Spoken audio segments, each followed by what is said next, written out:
Hi, I'm Bob. Welcome back to 5 Minute Econometrics, a program focusing on fundamental econometric concepts and estimation methods. Today, we will explore the Chow Statistic and the Chow test. The Chow test is named after the renowned Chinese-American economist, Professor Chow Chi-chong, who was born in Guangzhou City, the same place I was born and grew up. The Chow test is a special type of the F-test we often use to determine whether there is a functional change across two groups.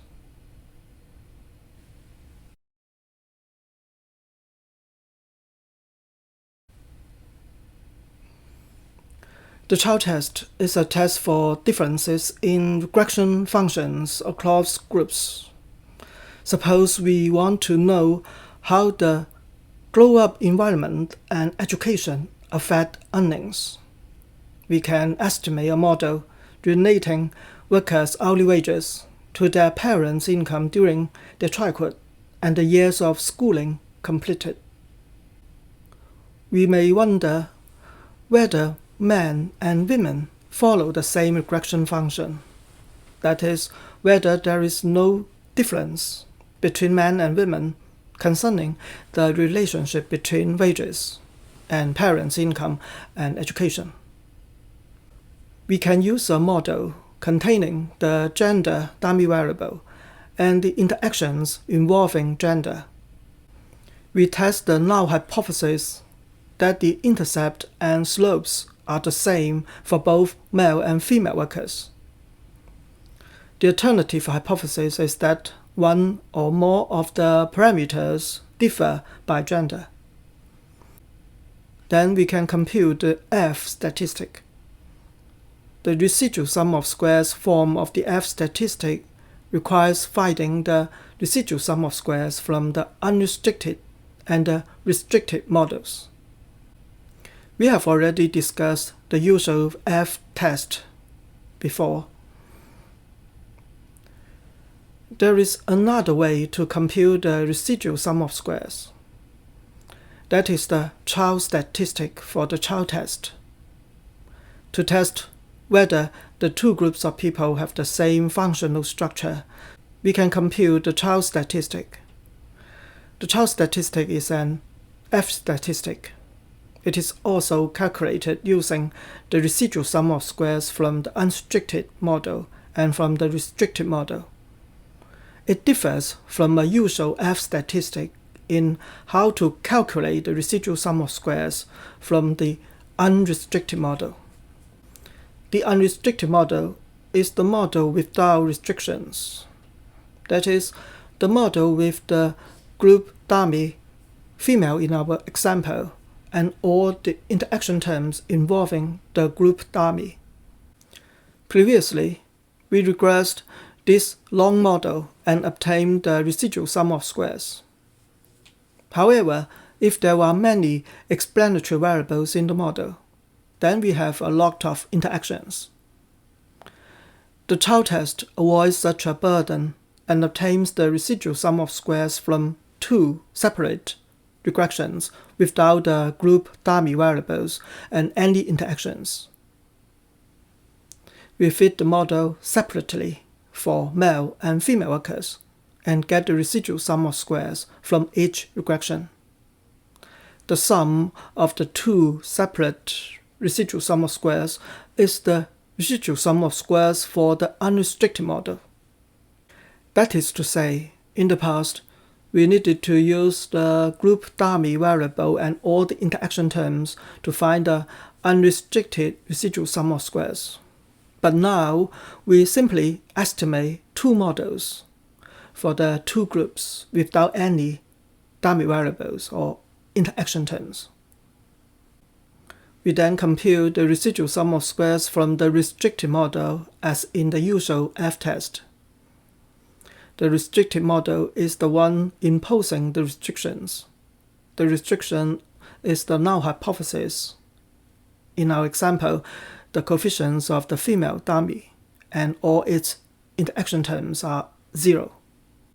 So the restricted model is the shocked model.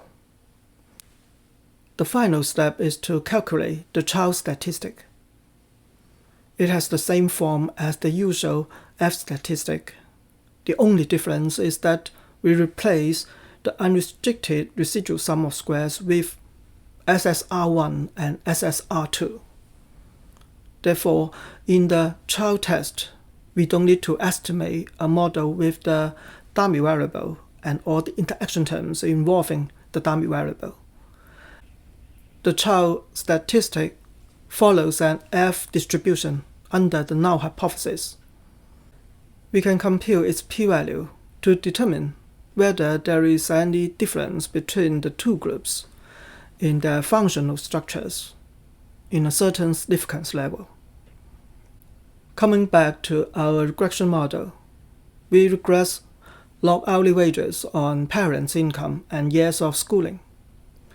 It can be seen as the restricted model because we impose the restriction that the coefficients of the gender dummy and all interaction terms involving gender are 0.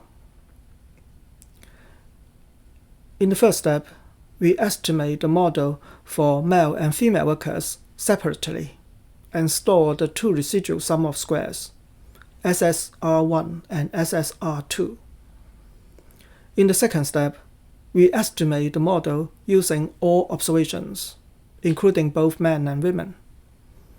We store this restricted residual sum of squares, SSRR. In the final step, we compute the Chow statistic.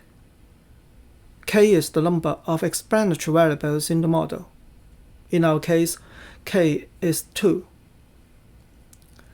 The Chow statistic equals 32.8. The p-value is 0. We reject the null hypothesis and conclude that at least one of the parameters involving the gender dummy is not 0. In other words, male and female workers have different functional structures regarding the relationship between hourly wages and their parents' income and their education. We can find the same result using the usual F statistic and the F test by estimating the restricted and unrestricted models.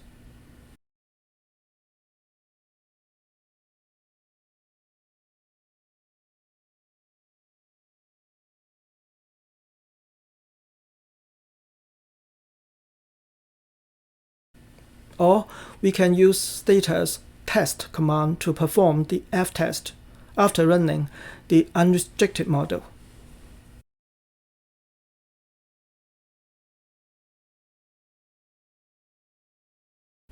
The traditional Chow test helps us determine whether there is any difference between the two groups.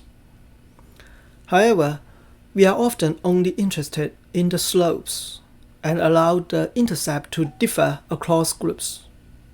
For example, in our case, we omit the gender wage gap, but want to know whether the marginal effects of education and parents' income on wages are the same for male and female workers. To allow for an intercept difference between male and female workers and test for the slope differences, we will slightly alter the Chow statistic. Now, the restricted residual sum of squares comes from a model with a gender dummy variable. The model still does not contain any interaction terms. The regression to obtain the restricted residual sum of squares and its degrees of freedom are the only changes compared to the traditional Chow statistic. The numerator degrees of freedom is now K. The unrestricted residual sum of squares is still computed from two separate regressions for men and women. In our example, the Chow statistic equals 0.99 and its p-value is 0.37. We fail to reject the null hypothesis that the coefficients of the interaction terms involving gender are all zero. Using Stata's test command reaches the same result.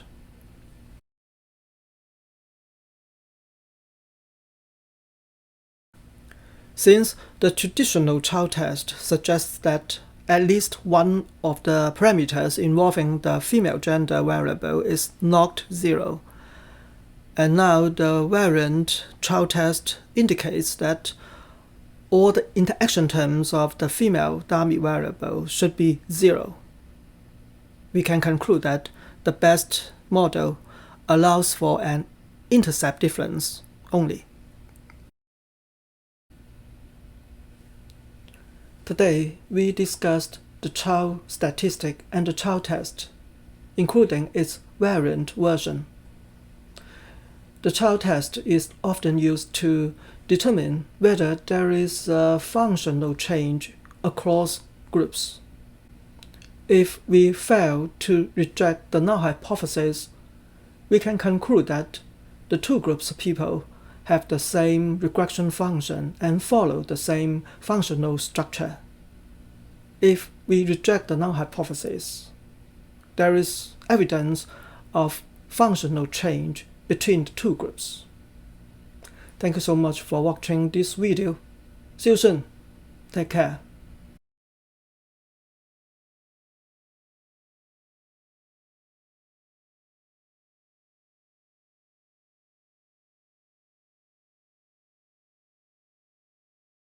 Thank you for watching this video and subscribing to my YouTube channel. See you next time.